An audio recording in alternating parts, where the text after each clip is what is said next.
포이맨 칼럼 무비보셋이여. 오늘은 사무엘하 9장에 나오는 무비보셋에 대해서 알아보려고 합니다.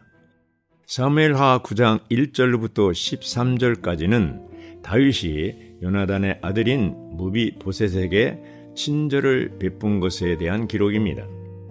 다윗은 요나단을 생각해 사울 집안에 남아있는 어떤 후손이 있다면 그에게 친절을 베풀어야 할 의무가 있다고 느꼈습니다. 사울 집안의 종이었던 시바라는 사람이 있었는데 그는 부름을 받고서 다윗에게 왔습니다. 다윗은 그에게 사울 온 집안에 아직 살아남은 이가 있는가? 내가 그에게 하나님의 친절을 베풀고자 하네 라고 물었습니다. 그 종은 다윗에게 요나단의 아들 무비보셋이 아직 살아있는데 그가 다리를 전다고 답하였습니다. 다윗은 로드발에 사람을 보내서 그를 데려왔습니다. 무비보셋이 다윗에게 왔을 때 다윗은 무비보셋에게 두려워하지 말라고 말했고 그의 아버지 요나단을 생각해 그에게 친절을 베풀겠다고 말했습니다. 다윗은 계속해서 그의 할아버지 사울이 소유했던 땅을 그에게 돌려줄 것이고 그는 항상 다윗의 상에서 음식을 먹을 것이라고 말했습니다. 다윗과 요나단. 사무엘상 20장 16절부터 17절에는 요나단과 다윗이 서로 믿고 사랑함으로 평생 변치 않을 언약과 맹세가 나옵니다. 단지 둘 사이의 언약만이 아니라 요나단의 후손에 대해 다윗에게 언약하고 있습니다. 다윗은 언약을 근거로 요나단의 아들을 찾기 시작하였습니다. 결국 절름발이 무비보셋을 찾아냈습니다. 다윗 왕 앞으로 무비보셋이 나타났습니다.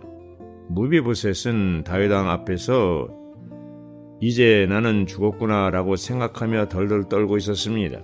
그 이유는 왕정이 바뀌면 일반적으로 철저하게 기존 왕정의 직계 가족들을 반드시 죽임당하는 것이 관례였기 때문입니다. 다윗이 그에게 말하였습니다. 두려워하지 마시오. 내가 분명히 그대의 아버지 요나단을 생각해 그대에게 친절을 베풀겠소. 내가 그대의 할아버지 사울의 온 땅을 그대에게 돌려줄 것이오. 그리고 그대는 항상 내 상에서 음식을 먹도록 하시오. 그날 이후로 무비보셋이 항상 왕의 상에서 먹음으로 예루살렘에 사니라. 그는 두 발을 다 절더라고 기록되어 있습니다. 다윗은 요나단과 맹세로 맺은 언약 때문에 그 사실을 전혀 알지 못하는 무비보셋을 구원하고 자녀로 삼아 영광스럽게 합니다. 다윗이 무비보셋을 영광스럽게 한 것은 무비보셋 때문이 아닙니다. 오직 요나단과 맹세 가운데 맺은 언약 때문입니다. 로드발. 요나단의 아기를 키우던 유모가 패전의 소식을 듣자마자 도망치기 위해 아기를 업고 뛰다가 아기를 떨어뜨렸습니다. 그때 그 아기는 두 발을 절게 되었습니다. 그 아기가 바로 요나단의 유일한 아들이었던 무비보셋입니다. 그리고 이 전쟁 후 몇 년 뒤에 다윗이 이스라엘 통일 왕국의 왕이 됩니다. 다윗이 왕이 되자마자 한 일은 요나단의 자녀들 가운데 살아있는 자가 있는지를 알아보는 것입니다. 그리고 마침내 다윗은 요나단의 아들이 살아있다는 사실을 알게 되었습니다. 사무엘하 9장 3절 4절 시바가 왕에게 말하였다. 요나단의 아들이 아직 살아있는데 다리를 접니다. 왕이 그에게 어디에 있는가라고 묻자 시바가 왕에게 대답하였다. 지금 로드발에 있습니다. 로드발은 므낫세 반지파의 성읍인데 요단강 건너편 갈릴리 남쪽 13km 지점에 있습니다.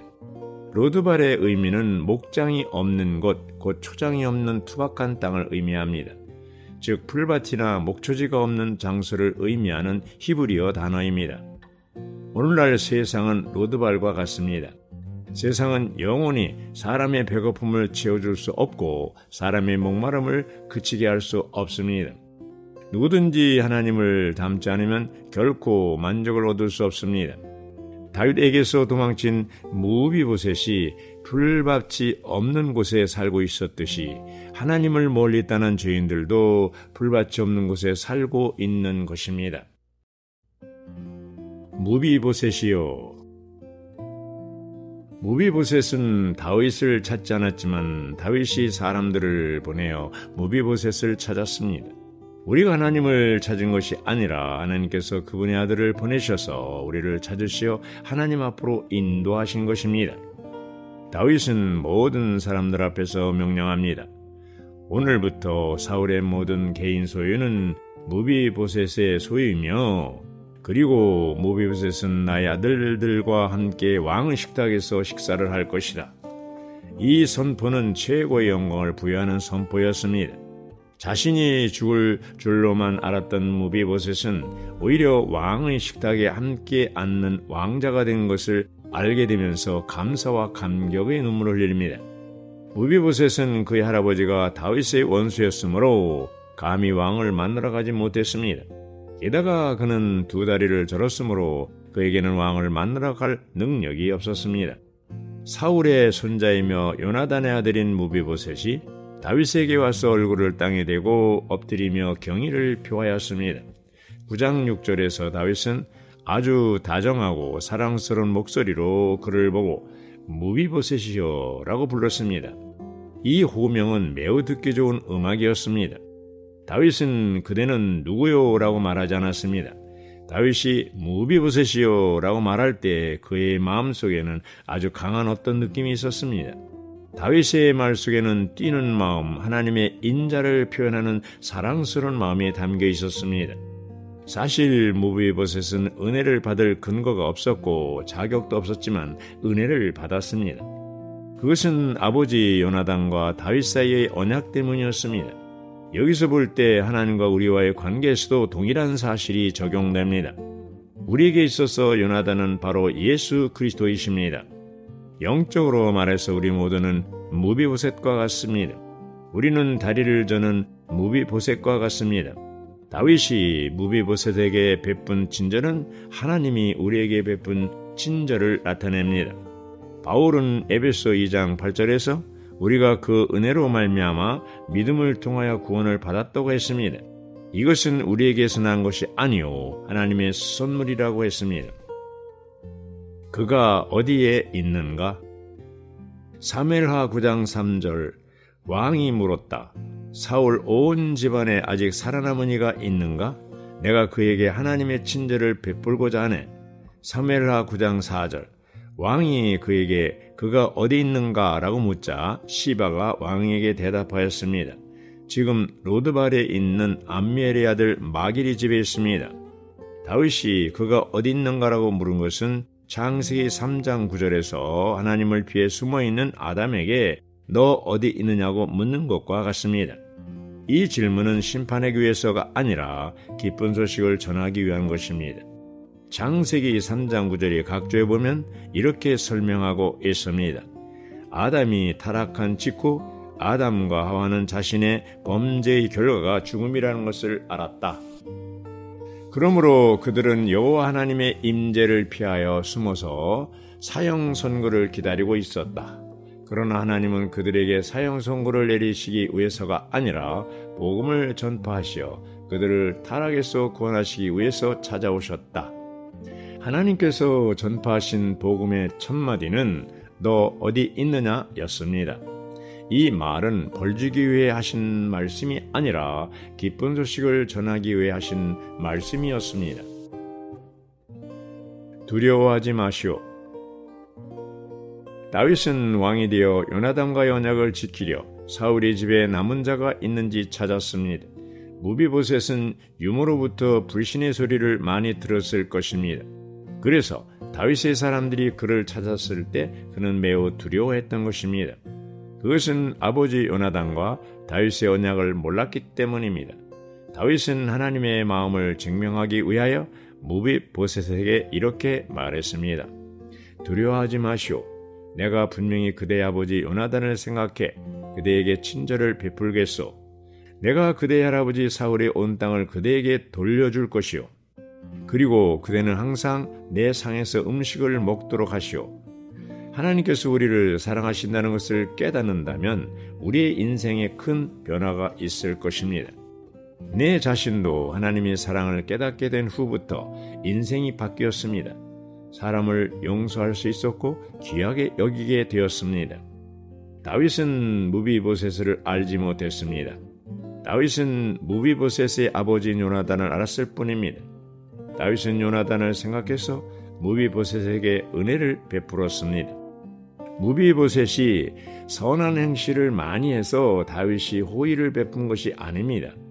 많은 사람이 자기가 먼저 좋은 행실을 가져야 하나님을 기쁘시게 할 수 있다고 생각합니다. 본래 우리는 하나님 앞에서 그분의 은혜를 얻을 자격이 조금도 없는 사람이었습니다. 그러나 우리에게는 요나단이 있습니다. 하나님은 우리의 요나단이신 예수 그리스도로 인하여 우리에게 은혜를 베푸십니다. 우리가 구원받을 수 있는 것은 하나님 앞에 주 그리스도가 계시기 때문입니다. 우리에게 주님이 계시기 때문에 우리는 하나님 앞에 나아갈 수 있습니다. 예수님의 피를 힘입어 은혜의 보좌 앞에 담대히 나갈 수가 있습니다. 항상 왕의 식탁에서 사무엘하 9장 8절 무비보셋이 경의를 표하며 말하였다. 이 종이 무엇이기에 죽은 개와 같은 저를 돌아보십니까? 9장 9절 왕이 사울의 시종을 들던 시바를 불러 말하였습니다. 사울과 그의 집에 속한 모든 것을 자네 주인의 아들에게 주겠네. 9장 10절 자네와 자네 아들들과 종들은 무비보셋을 위하여 그 땅을 경작하게 그리고 자네 주인의 아들이 먹을 수 있도록 소산을 가져오게. 자네 주인의 아들 무비보셋은 항상 나의 상에서 음식을 먹을 걸세. 시바에게는 15명의 아들과 20명의 종이 있었습니다. 시바가 왕에게 말하였습니다.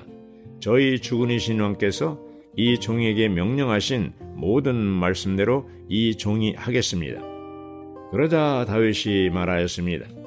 무비보셋은 왕자들 가운데 하나처럼 나의 상에서 음식을 먹도록 해야 하네. 무비보셋은 항상 왕의 상에서 음식을 먹었기 때문에 예루살렘에 거주하였습니다. 그는 2다리를 모두 절었습니다. 히브리서 12장 2절 우리 믿음의 창시자이며 완성자이신 예수님을 주목합시다. 그분은 자기 앞에 있는 기쁨을 위하여 십자가를 견디시고 수치를 보잘것없는 것으로 여기셨습니다. 그래서 그분은 하나님의 보호자 오른편에 앉으셨습니다. 무비보셋은 다리를 절었기 때문에 걸을 수 없었습니다. 다윗 왕은 그의 생명을 보존해 주었고 그에게 그의 모든 유업을 돌려주었으며 그를 초대하며 자신과 한 상에 앉아 마음껏 먹게 하였습니다. 무비보셋은 다윗에게 은혜를 입은 후에 오직 다윗의 상에 있는 풍성만을 바라보았습니다. 그는 상 아래에 있는 자신의 저는다리를 보지 않았습니다. 우리 자신을 바라볼 때마다 우리는 자신이 절룩거린다는 것을 발견하고는 낙심하게 됩니다. 구원받은 후에 우리는 우리의 저는다리에 대해서는 잊어버리고 우리의 왕이신 예수 그리스도의 상에 앉아 온갖 측량할 수 없는 풍성을 갖고 계시는 그분을 누려야 합니다. 그럴 때 그분께서 우리를 변화시키실 것입니다. 만일 우리가 하나님의 마음을 깨닫는다면 그분을 믿지 않을 수 없을 것입니다. 왕의 상에서 같이 식사를 한다는 것은 왕자의 대우를 받는 것과 같습니다. 무비보셋은 친자식도 아니었지만 다윗에게는 요나단을 생각나게 하는 소중한 존재였습니다. 보잘것없고 도움도 안 되는 무비보셋을 향한 다윗의 마음이 우리를 향한 하나님의 마음과 닮아 있습니다. 우리는 지금 하나님의 식탁에서 매일 음식을 누리고 있습니다. 요한복음 10장 3절에 보면 선한 목자이신 그리스도께서 자기 양들의 이름을 하나하나 불러서 이끌고 나간다고 하였습니다. 우리들이 오늘 주님의 양들로서 교회 안에 있는 것은 그분이 사랑스러운 이름으로 우리를 호명했기 때문입니다. 다윗이 무비보셋이여라고 부른 것은 참으로 친절하고 사랑스러운 음성이듯이 우리를 사랑하시는 선한 목자이신 그리스도는 오늘 아침에도 우리의 이름을 부르고 계십니다. 무비보셋이요. 무비보셋 대신 자신의 이름을 넣어서 한번 불러보십시오. 눈물이 나올지도 모릅니다. 아멘.